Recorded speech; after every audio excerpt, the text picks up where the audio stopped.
Hi guys, I hope you're all safe at home and you are enjoying your time off school as much as you can, and social distancing and washing your hands loads. Hopefully we'll all see each other soon, but until then I am going to make some little video lessons for you, and I think it's just important to say that drama is your hobby and it is your time away from school, and it's the thing that you enjoy. So if you don't get through everything in these lessons, that is totally fine. I'm sure you all have loads of schoolwork to do, and there's lots of things to be doing at home and loads of distractions, and everyone's all working at home together, and it could be difficult to do some of these things. So just do what you can. Read the lessons if that's all you can do. If you can make a video of yourself, or send something in to us that we can share, or tell us if you don't want us to share, that's fine as well. So these are just things that you can do at home, because I think it's really important that you stay creative and that you are still using all of your skills, because you're already creative, and it's a good opportunity to use different resources or things that are around you in a way that maybe you haven't thought about before.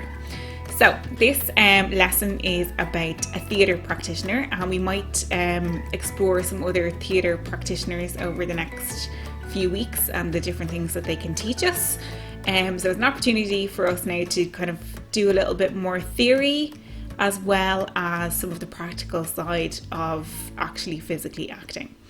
So the person that I've chosen for you to study today is really interesting. First of all, because she is a very famous female director, and she is still alive, which I think a lot of theatre practitioners that many people study are not alive anymore. So if she's still out there, you can tweet her or whatever, and follow her on Instagram or her company, or look at some videos of her company and follow her work and see what she's up to. So she has come up with a system which is called Viewpoints. So Viewpoints is basically just a language for talking about things that we do in theatre all the time. And I guess by giving these things a name, it gives us the opportunity to explore them individually and together. So the viewpoints that she has decided are important, and she started off with 7 and now there are 9. So she has added to these, and she's still alive, she may still add to them. But for the moment, the viewpoints that we have are tempo, which is like the pace or how fast or slow something is done. So that could be an action, or it could be how you're speaking, or it could be an entrance. So it could be, it's the amount of time that something takes. Then we have duration, how long something goes on for. So you can do something quickly for a very, very long time, or you can do something slowly for a very short time, and you've got lots of different ways of doing those things. And then we have kinesthetic response. So when we talk about things that are kinesthetic, it's how we physically react to them, or how we move in reaction to those things. So on the stage, obviously, when somebody says something shocking, we react. So we kinesthetically respond to what is happening on the stage. Like if you put your hand in hot water, you might pull back like that. That's a kinesthetic response. It's a physical response to something. If you smell something horrible, you might begin to feel nauseous and sick. That's a kinesthetic response as well. So that's another area that we can explore on the stage, or when we get a script, we can look for places where there might be a kinesthetic response. Then we have repetition, and Anne Bogart plays a lot with repetition in her work. So it can be the repetition of a movement, so someone doing the same movement again and again and again, or it could be someone repeating lines that maybe are not repeated in the script, but the fact that somebody repeats them makes them stand out a bit more, or gives them more emphasis. And then they're all the viewpoints of time, by the way, so they're all to do with time. So we get tempo, duration, kinesthetic response, and repetition. So they're all to do with time, or how long things go on for, or how long things take, or how long they continue. Then we have the viewpoints of space. So they're how we as actors use and occupy the space around us. So we have shape. So obviously, you probably remember in class we made some shapes together where I called out the name of some objects and you made shapes with your bodies. You also make shapes with your bodies when you are in an emotive state. When you're creating a character, you might like decide what kind of shape that character is, how they walk, how they move, how their face is, whether they have a hunchback, whether they're really straight and tall. So they're all examples of shape. You can also make shapes together as a group. So like if you have a big group of people, they can make a shape. You can have a shape in relation to something else. So if you lean against the wall, it might make a nice shape. Or if you can make a nice shape yourself with your body. So they're all examples of shape. Then we have gesture. So gesture is broken down further into two types of gesture, and this is the one that took me the longest, I think, to understand when I was learning viewpoints. You have behavioural gestures, which are things that we all recognise and we know. So like when I wave at somebody, they know that I mean hello. Or if I go like this, they know that I'm a bit disgusted. And we have expressive gestures, which are just things that we do a lot of the time without realising it, like folding your arms when you're not impressed with something, or when you're nervous you might like touch your hair a lot, or fix yourself, or like bite your nails, or if you're sleepy, yawning. They're all examples of gestures. Then we have architecture. So architecture is really interesting for actors because there's always the architecture of the space that we're in.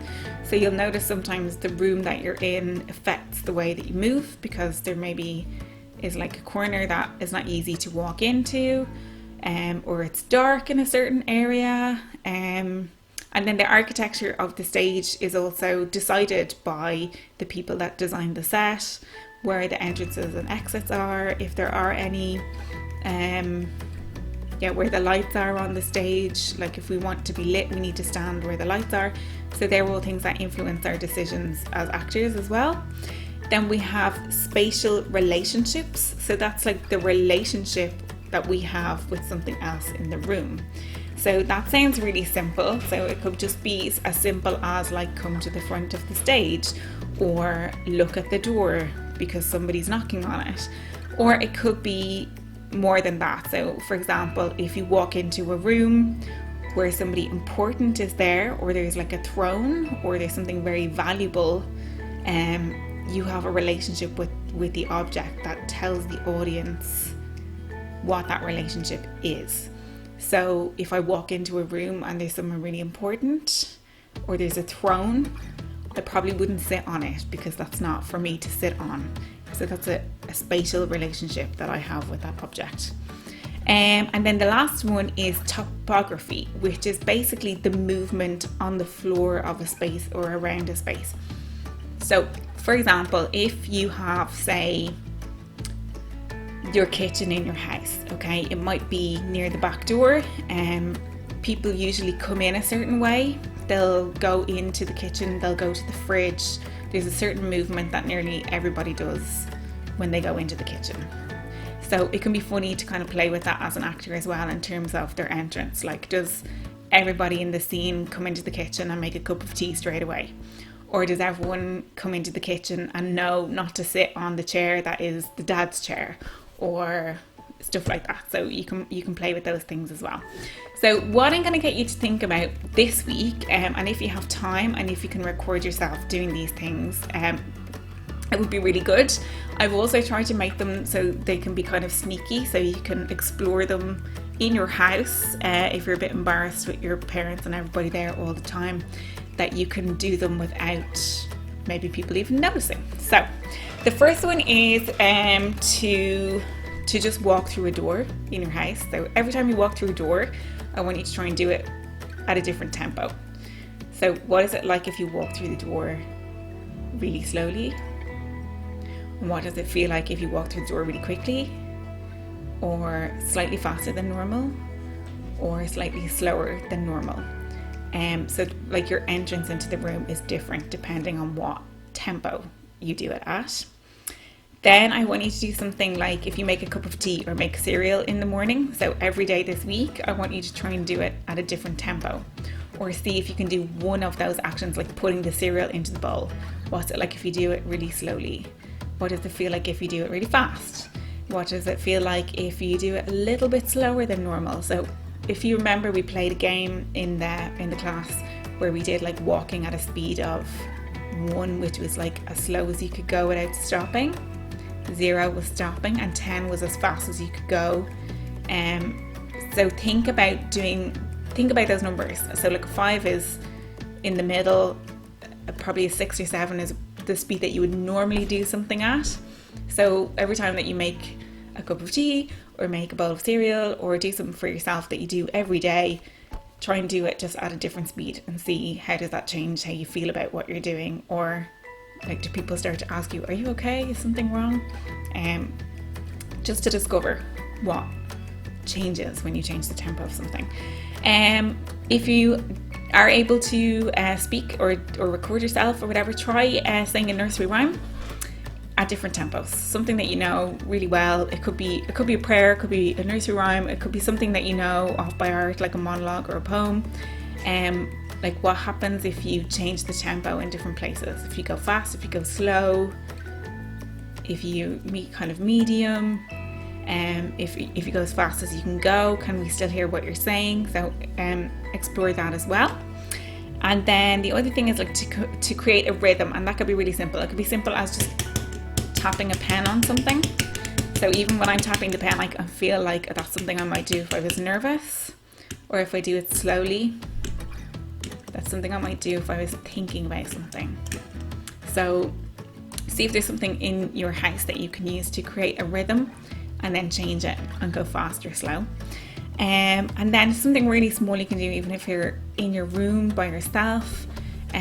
What is it like just opening and closing your eyes at different speeds?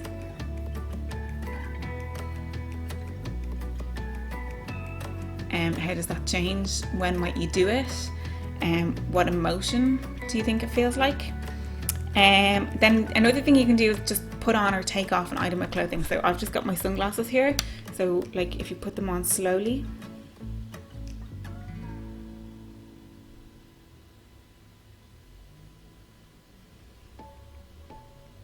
or take them off slowly.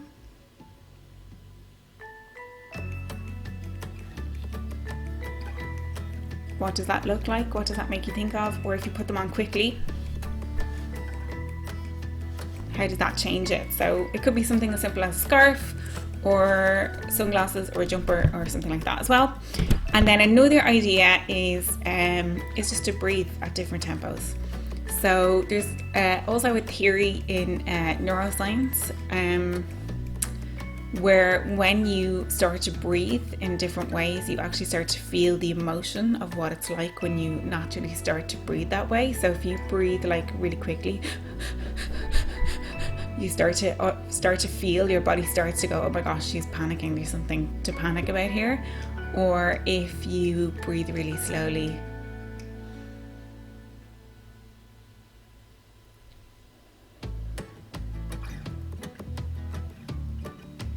how does that feel different? And then I guess if you've got time or if you feel like it, you could find a monologue or a piece from a play that you're studying in school or a poem, and see what you could do, what actions you could do, changing the tempo or changing the tempo in the way that you say it or deliver it. So good luck guys with this week, and hopefully I'll see you all next week.